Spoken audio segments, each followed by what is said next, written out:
Τι είναι αυτό?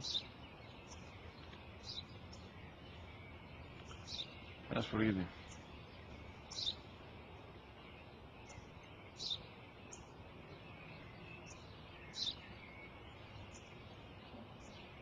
Τι είναι αυτό? Μόλις τώρα στο πατέρα, σφουργίτη είναι.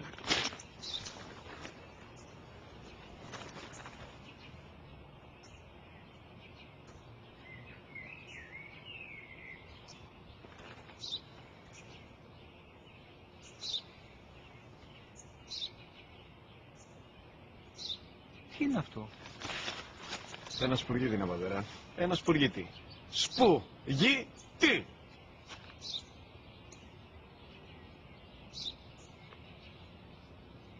Τι είναι αυτό? Γιατί το κάνεις αυτό το πράγμα, μπορείς να μου πεις? Τόσες φορές σου είπα, είναι ένα σπουργίτη. Δεν το καταλαβαίνεις. Πού πας?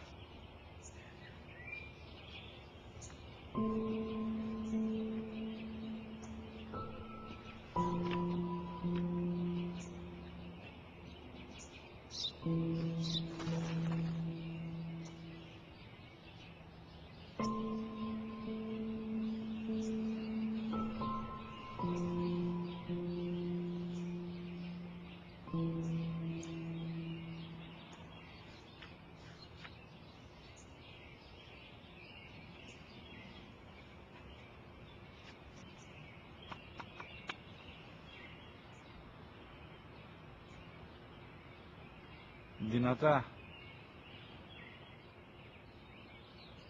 Σήμερα ο μικρός μου γιος που πριν λίγες μέρες έκλεισε τα 3 καθόταν μαζί μου έξω στο πάρκο όταν ένας σπουργίτη ήρθε και κάθισε απέναντί μας.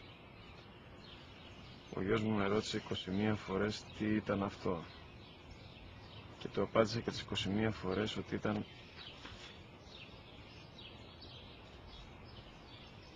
ένα σπουργίτη. Τον αγκάλιασα τρυφερά και τις 21 φορές που μου έκανε την ίδια ερώτηση, ξανά και ξανά, χωρίς να εκνευριστώ, νιώθοντας στοργή για το αθώο μου αγοράκι.